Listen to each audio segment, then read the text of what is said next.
Hello, everyone. My name is Ankur, Talwar. I've got Stephen Baker here with me from HART Influences.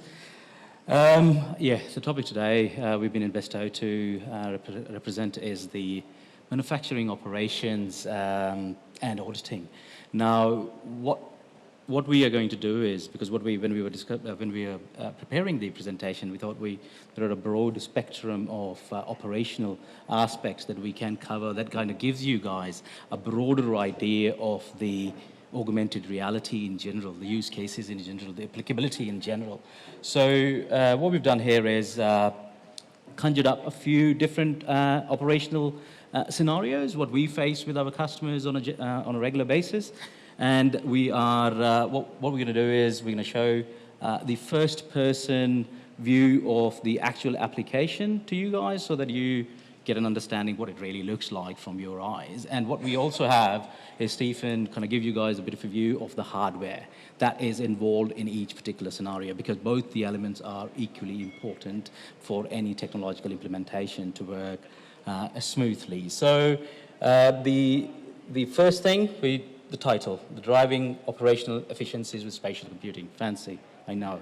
But I had to come up with something fancy when I looked at the program. I looked at the titles of everyone. I looked at the names of the people. I said, like, okay, we've got to do something better than saying introduction to AR. Operational efficiencies, I don't believe that I need to explain it to anyone. I mean, operations is common to every enterprise, every organization. It's the business we do. It's the work we do on a day-to-day basis, operations. Efficiencies, human, improvement. Progress, that's what we strive to do. Do things faster, better, all the time. I mean, if we don't do that, then we've got a problem, bigger problem. Spatial computing might be slightly, new to some of you, but nothing to fret about. It's just a fancy word for augmented reality. Because as you would have seen throughout the day, it's all about utilizing the space you have around you. You have the UIs as user. I might get a bit technical, but I'll handle the technical questions afterwards. But the thing is, spatial computing literally means that power of the space, the power of the environment, the power of your surrounds. Why are they being limited? Why do we have to constrain to a desk? Why do we have to be constrained to a laptop? Why can't we have a screenless world? And that's really the big theme of augmented reality. Are we there yet? Well, probably not. I mean, are we going to be there in 10 years? Well, if you believe the analysts and every other organization in the world, big ones who are spending billions, possibly. So what I will do, I'll play a little video, which is a simpler version of explaining AR, and have a look through. AR is here and already changing the way leading industries skill, operate, and decide. AR is an evolutionary new user interface that lets you experience information in a more natural, multi-dimensional way, without the need for monitors or keyboards. Let's take a peek into our fictional character Paula's life journey, which illustrates a few areas where AR will play a key role in the way Paula works and lives. Paula's first tryst with AR was during her foundation years, when she used RXR's learning platform for her education. Here, the education sector is reaping the benefits of AR technology's ability to bring information to life, and the positive neural impacts AR has on the students enhances their abilities to cultivate curiosity and to retain information. Paula's transition to working life AR environment couldn't have been easier. Her multi-location employer was already driving major operational efficiencies, utilizing RXR's troubleshooting platform to provide on-the-job guidance to less experienced engineers at less accessible locations. Paula could provide remote, real-time, expert assistance from wherever she was, her home, or from their global operations centers. By organizing meaningful data in real time, AR helps Paula make powerful, informed decisions and dramatically improves operational efficiencies. And once Paula makes the switch from the corporate world to the countryside, RXR's farming platform assists her and her remote vet in running her farm with corporate-style efficiency, providing actionable data when and where it's needed most, so she can have a life outside the farm. Be part of the future. Be the first. So I'm assuming that made things slightly more clear than my explanation of spatial computing. What we're going to do, now I'll show you 3 slides. One of them starts with the first one is machine operations. So machine operations, now the title I had to choose machine operations simply because the use cases pan across manufacturing, transportation, broadcast, communication, infrastructure. Anyone who's got a machine, anyone who's got any sort of equipment to deal with, it kind of applies there. So we call it machine operation because it pans across. What you see here is a few use cases.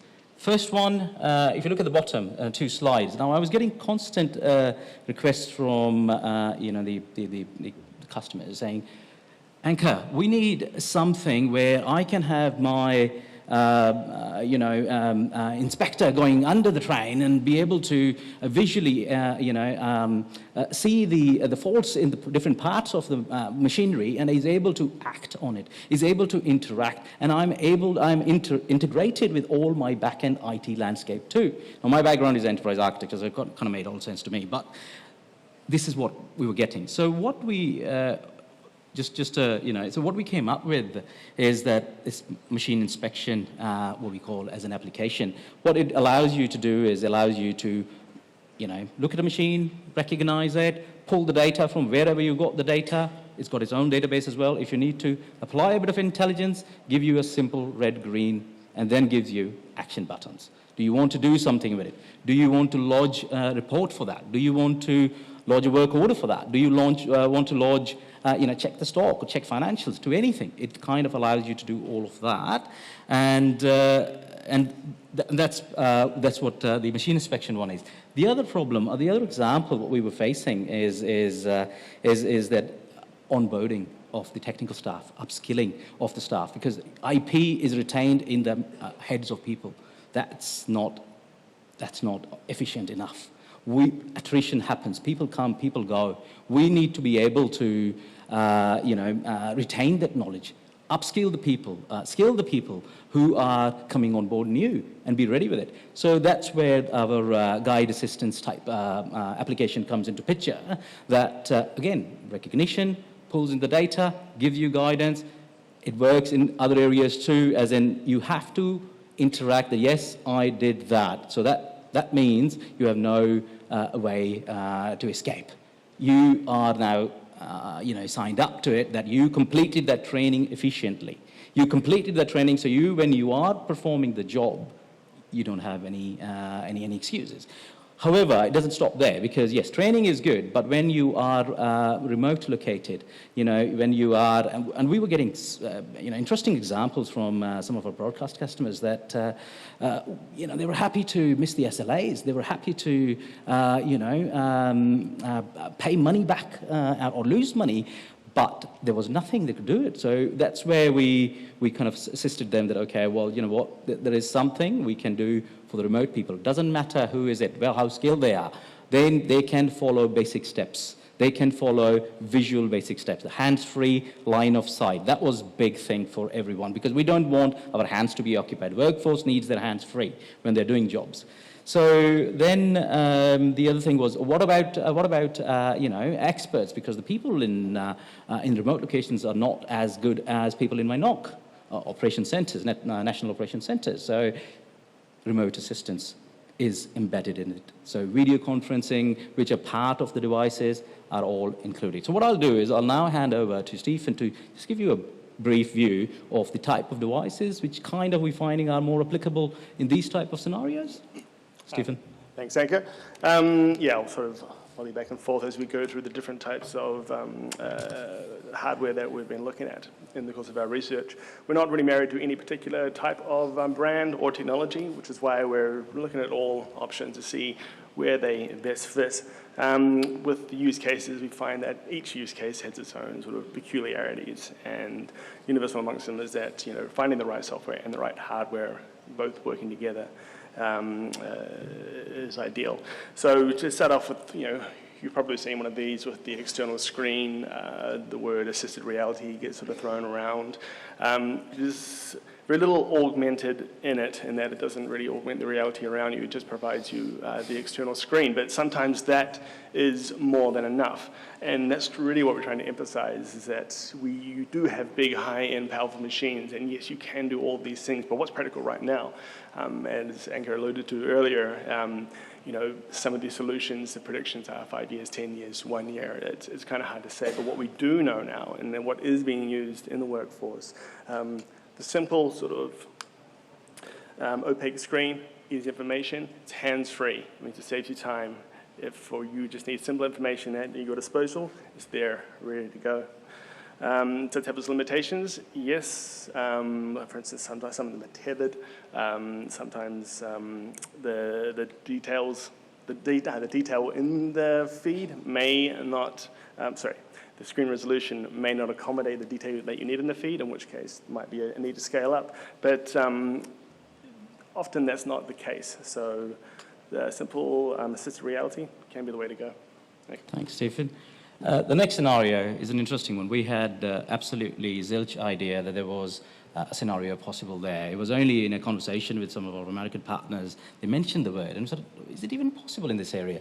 We started Google's internet online is our friend to learn about anything these days. So we sort of starting going through that. And what we found was that it's interesting that the amount of, well, the sector I'm talking about is agriculture in general. So what we found there was amazing things, as in the amount of technology which is already there in the industry, the amount of awareness, the amount of readiness of the farmers or of the agriculture community to adopt, as long as it solves a problem, as long as it does something, as long as it is it not intruding in my process, as long as it is available offline, on the job, where I am, whenever I need it.